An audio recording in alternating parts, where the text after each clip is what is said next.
నమస్తే, సంగీత కిచెన్కి స్వాగతం. ఈరోజు మనము మహారాష్ట్ర స్పెషల్ మిసల్ పావ్ మసాలా ఇంట్లో ఎలా తయారు చేసుకోవాలో చూద్దాము. ఈ మసాలా మిసల్ పావ్లోకి కాకుండా ఇంకా ఏదైనా మనం కర్రీలు చేసుకున్నప్పుడు కూడా దాంట్లో వేసుకున్నా కూడా చాలా స్పైసీగా మంచి రుచిగా ఉంటుంది. ఇప్పుడు ఈ రెసిపీని ఎలా తయారు చేయాలో చూద్దాము. గ్యాస్ ఆన్ చేసుకొని ఒక ప్యాన్ పెట్టుకోవాలి. దీంట్లోకి 2 టీ స్పూన్ల ధనియాలు వేసుకోవాలి, 1/2 టీ స్పూను సోపు వేసుకోవాలి, బడి సోప్ అంటాం కదా అది వేసుకోవాలి, 1 టీ స్పూను జీలకర్ర కూడా వేసుకోవాలి, 1/2 టీ స్పూను షాయి జీరా అంటాం మేమైతే అది కూడా వేసుకోవాలి, 1 టీ స్పూను గసగసాలు కూడా వేసుకోవాలి, 2 టేబుల్ స్పూన్ల నువ్వులు కూడా వేసుకోవాలి.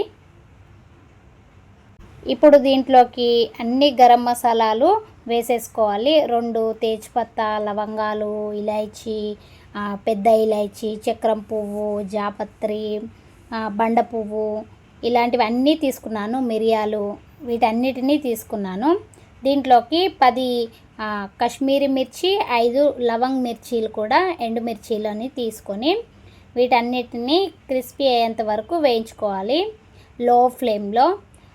కొద్దిగా వేగిన తర్వాత మనము గ్యాస్ ఆఫ్ చేసేసి అదే ప్యాన్లో అట్లే వదిలేస్తే మనకు క్రిస్పీ అవుతాయి.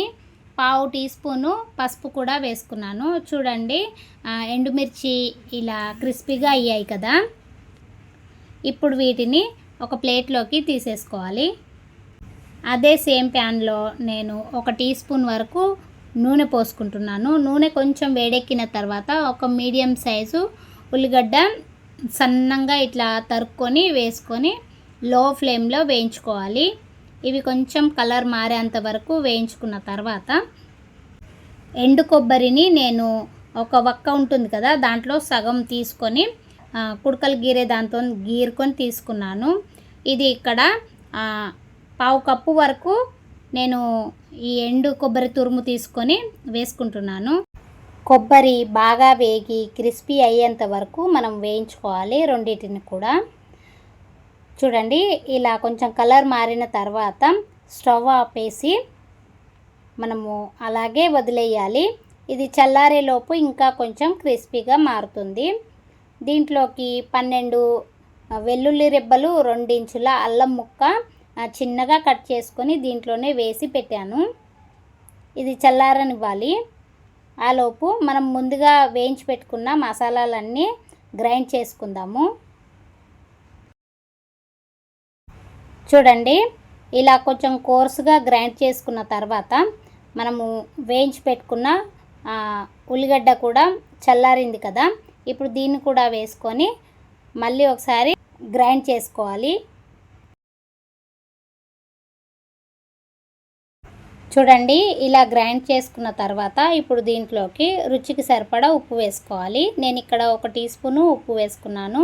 మనం రెగ్యులర్గా ఇంట్లో వాడే కారాన్ని 1 టీ స్పూన్ వరకు వేసుకొని గ్రైండ్ చేసుకోవాలి. నేను ఈ మసాలాని గ్రైండ్ చేసేటప్పుడు గిన్నె బాగా వేడెక్కిపోయి నాకు మసాలా అంతా ఇలా ముద్దగా మారింది. దీన్ని ఇప్పుడు గ్యాస్ ఆన్ చేసుకొని ఒక ప్యాన్ పెట్టుకొని దాంట్లో వేసి లో ఫ్లేమ్లో 1-2 నిమిషాలు 3 నిమిషాలు అట్లా వేయించుకుంటే మళ్ళీ మనకు పొడి పొడిగా అవుతుంది. పచ్చిదనం అంతా పోయి పొడి పొడిగా మనకు ఈ మిసల్ పావ్ మసాలా తయారవుతుంది.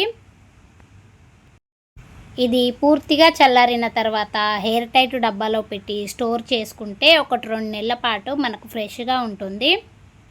ఫ్రిడ్జ్లో కనుక పెట్టుకున్నట్టయితే 3-4 నెలల వరకు కూడా ఉంటుంది. ఇది పూర్తిగా చల్లారిన తర్వాత నాకు కొంచెం బరకగా అనిపించింది కాబట్టి నేను మళ్ళీ ఒకసారి గ్రైండ్ చేసుకొని తీసుకున్నాను. ఇప్పుడు ఇది మనకు మార్కెట్లో దొరికే మిసల్ పావ్ మసాలా ఎలా ఉంటుందో అలాగే ఉంది. ఈ మసాలా పట్టేటప్పుడు ఇల్లంతా గుమగుమలాడుతూ చాలా కమ్మని వాసన వచ్చింది నాకైతే. ఈ మసాలాని మనం వేరే కర్రీస్లో కూడా వాడొచ్చు, చాలా టేస్టీగా ఉంటుంది. ఒకసారి మీరు ఈ రెసిపీని ట్రై చేసి చూడండి.